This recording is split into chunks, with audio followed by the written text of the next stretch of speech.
دوستوں، رمضان المبارک کے آخری ایام سے ہم گزر رہے ہیں اور ایک مسلمان کا تعلق رمضان ہو یا غیر رمضان قرآن کریم کے ساتھ بہت مضبوط ہوتا ہے۔ قرآن کریم بڑی عظیم کتاب ہے، یہ ہمارے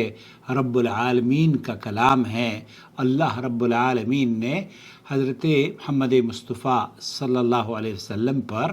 جبرائیل علیہ السلام کے ذریعے نازل فرمایا۔ قرآن مجید وہ کتاب ہے جو دلوں کو زندگی دیتی ہے، ایمان کو تازگی بخشتی ہے اور انسان کو اس کے رب سے جوڑ دیتی ہے۔ جب ایک مومن اللہ کے کلام کو شروع کرتا ہے تو اس کے دل میں شوق ہوتا ہے، اور جب اسے ختم کرتا ہے تو دل میں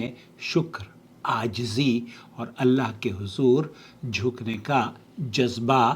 پیدا ہوتا ہے۔ اسی لیے اکثر لوگوں کے ذہن میں یہ سوال آتا ہے کہ ہم رمضان ہوں یا غیر رمضان، قرآن کریم جب ختم ہو جائے تو کیا اس موقع پر ہمیں کوئی خاص دعا پڑھنی چاہیے؟ دراصل اس کی وجہ بنیادی یہ بھی ہے کہ ہمارے یہاں برصغیر میں قرآن کریم کی ابتدا میں اور قرآن کریم کے اختتام کے بعد کچھ عربی میں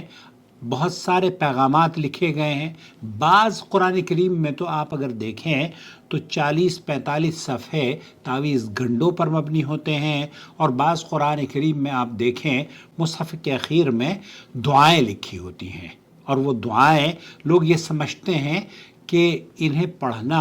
اتنا ہی ضروری ہے جتنا کہ ہم نے قرآن کریم کو پڑھا ہے۔ علماء کی تحقیق کے مطابق قرآن کریم کے ختم کرنے کے بعد کوئی خاص دعا نبی کریم صلی اللہ علیہ وسلم سے ثابت نہیں ہے، حتیٰ کہ صحابہ کرام رضوان اللہ علیہم اجمعین اور مشہور ائمہ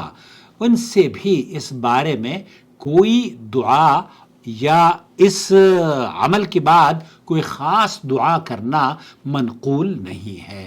قرآن کے آخر میں جو بعض دعائیں لکھی ہوتی ہیں ان میں سب سے مشہور دعا وہ ہے جسے شیخ الاسلام ابن تیمیہ رحمۃ اللہ علیہ کی طرف منسوب کیا جاتا ہے۔ وہ دعا کیا ہے وہ میں آپ کو اس ویڈیو کے اخیر میں بتاؤں گا، لیکن تحقیق سے یہ پتہ چلتا ہے کہ یہ بھی اللہ کے رسول صلی اللہ علیہ وسلم کی طرف منسوب کی گئی ہے اور نبی کریم صلی اللہ علیہ وسلم سے ثابت نہیں ہے۔ اسی طریقے سے امام ابن تیمیہ رحمۃ اللہ علیہ کی طرف بھی یہ منسوب کی گئی ہے اور وہ بھی ثابت نہیں ہے۔ شیخ محمد عثیمین رحمۃ اللہ علیہ فرماتے ہیں قرآن مجید ختم کرنے کے بعد کسی خاص دعا کا سنت سے ثبوت نہیں ملتا۔ فتاوی سماحت الشیخ ابن عثیمین رحمۃ اللہ علیہ۔ اگر ہم اس مسئلے کو مزید واضح کریں تو قرآن ختم کرنے کے بعد دعا دو صورتوں میں ہو سکتی ہے، یا تو نماز کے اندر یا نماز کے باہر۔ یعنی کہ نماز میں اگر آپ پڑھ رہے ہیں تو نماز کے اندر تو سجدوں میں بھی آپ دعا کرتے ہیں، تشہد میں بھی آپ دعا کرتے ہیں، اور اسی طریقے سے وتر کے اندر بھی دعائیں کیا کرتے ہیں۔ تو سب پوری دنیا کے مسلمان رمضان المبارک ہو یا غیر رمضان یہاں ان مواقع پر دعا کرتے ہیں۔ البتہ نماز کے باہر ایک اثر صحابی رسول سیدنا انس بن مالک سے ملتا ہے کہ وہ جب قرآن مجید ختم کیا کرتے تھے تو اپنے اہل و عیال کو جمع کر لیتے اور پھر دعا فرمایا کرتے تھے۔ اس بارے میں جب شیخ عثیمین رحمۃ اللہ علیہ سے سوال کیا گیا کہ رمضان المبارک میں قیام اللیل تراویح کے دوران ختم القرآن کی دعا کرنا کیسا ہے، تو انہوں نے جواب دیا کہ میرے علم کے مطابق رمضان میں قیام اللیل کے دوران ختم قرآن کی دعا سنت سے ثابت نہیں ہے، اور نہ ہی یہ صحابہ کرام سے ثابت ہے۔ زیادہ سے زیادہ جو بات ثابت ہے وہ یہ کہ انس ابن مالک رضی اللہ تعالی عنہ جب قرآن ختم کرتے تو اپنے گھر والوں کو جمع کر کے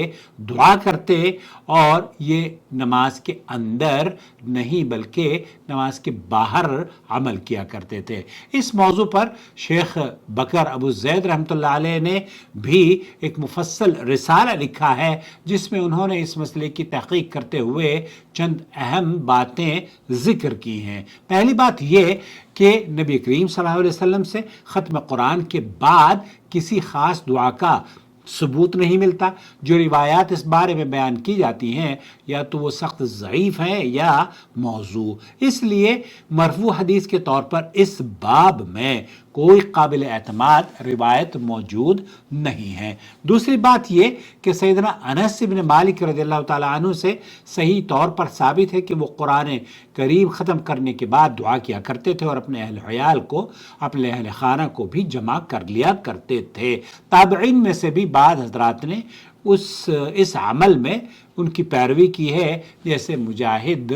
وغیرہ نے۔ تیسری بات یہ کہ امام ابو حنیفہ اور امام شافعی کے نزدیک اس کی کوئی خاص مشروع ثابت نہیں ہے کہ اللہ کے رسول صلی اللہ علیہ وسلم یا صحابہ کا کوئی خاص طریقہ کار رہا ہو، جبکہ امام مالک رحمۃ اللہ علیہ سے یہ منقول ہے کہ یہ لوگوں کے عمل میں سے نہیں تھا، یعنی کہ اسلاف کے عمل میں سے نہیں تھا، اور رمضان میں قیام اللیل میں ختم قرآن کی کوئی خاص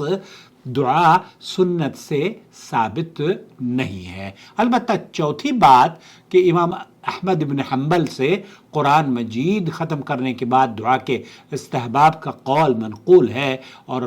کچھ حنبلی فقہاء نے اسے ذکر کیا ہے۔ بعض علماء نے بھی اس رائے کو قبول کیا ہے، لیکن جہاں تک نماز کے اندر ختم قرآن کے بعد دعا کرنے کا تعلق ہے تو اس بارے میں نہ نبی کریم صلی اللہ علیہ وسلم سے کوئی روایت ثابت ہے اور نہ ہی کسی صحابی سے۔ بعض فقہاء نے ائمہ کرام سے نقل کیا ہے کہ تراویح میں ختم قرآن کے بعد رکوع سے پہلے دعا کی جا سکتی ہے، لیکن اس روایت کی مضبوط سند معلوم نہیں ہو سکی ہے۔ اس لیے خلاصہ یہ ہے کہ قرآن مجید ختم کرنے کے بعد کسی خاص دعا کو سنت سمجھ کر لازم کرنا درست عمل نہیں ہے۔ البتہ اگر کوئی شخص نماز کے باہر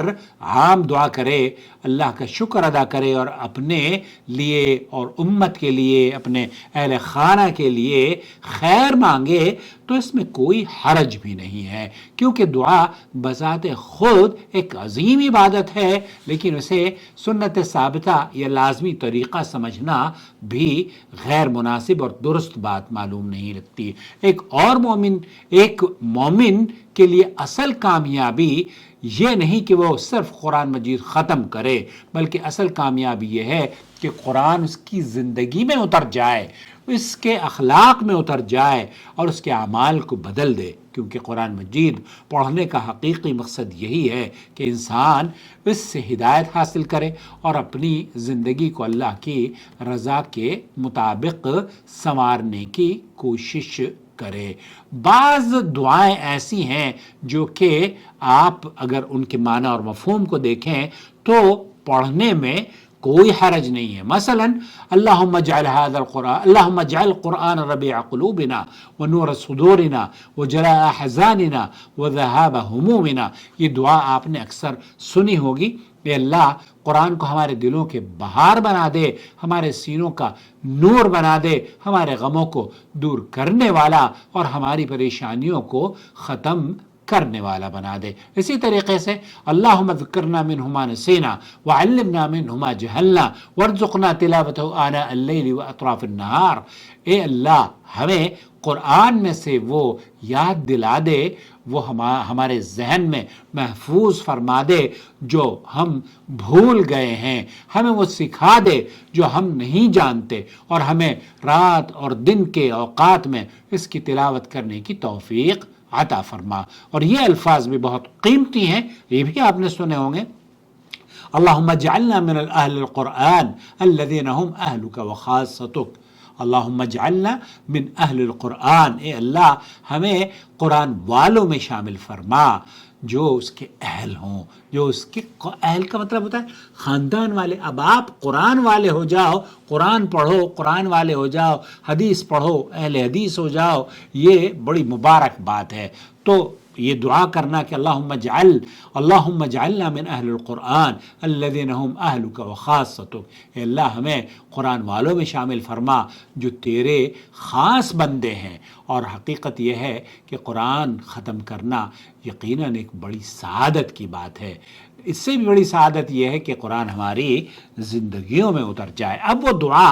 جو امام ابن تیمیہ رحمۃ اللہ علیہ کی طرف منسوب کی جاتی ہے وہ ہے اللہم ارحمنی بالقرآن واجعلہ لی اماما ونورا وہدی ورحمہ، اللہم ذکرنی منہ ما نسیت وعلمنی منہ ما جہلت وارزقنی تلاوتہ آناء اللیل واطراف النہار واجعلہ لی حجتا یا رب العالمین۔ اے اللہ قرآن کے ذریعے مجھ پر رحم فرما اور اسے میرے لیے امام، نور، ہدایت، رحمت بنا دے۔ اے اللہ اس میں سے جو میں بھول گیا ہوں مجھے یاد دلا دے، اور جو میں نہیں جانتا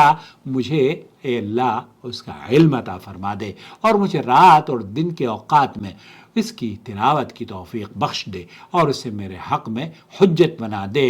آمین یا رب العالمین۔ تو اس طرح کے معنی اور مفہوم کی جو دعائیں ہیں وہ بہت خوبصورت الفاظ ہیں، اس میں آپ یہ دعائیں پڑھ سکتے ہیں، لیکن اس کا یہ سمجھنا کہ یہ اسلاف نبی کریم صلی اللہ علیہ وسلم سے ثابت ہے تو یہ دراصل ثابت نہیں ہے، بلکہ دعائیہ کلمات میں آپ دعا اپنے رب سے کچھ بھی مانگ سکتے ہیں۔ اے اللہ ہمیں اخلاص اور للہیت سے اپنی عبادت کرنے کی توفیق عطا فرما، اخلاص کے ساتھ، اور اسے شرف قبولیت بھی بخش دے یا رب العالمین۔ والسلام علیکم ورحمۃ اللہ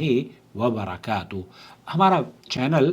آپ کی علمی پیاس بجھانے کے لیے جدوجہد کرتا رہتا ہے۔ ہمیں امید ہے کہ آپ اس کی ویڈیو دیکھنے کے بعد لائک کرتے ہوں گے، شیئر کرتے ہوں گے، اور اگر اس چینل کو سپورٹ کرنا چاہتے ہوں تو جوائن ممبرشپ کے ذریعے please join us. Thank you.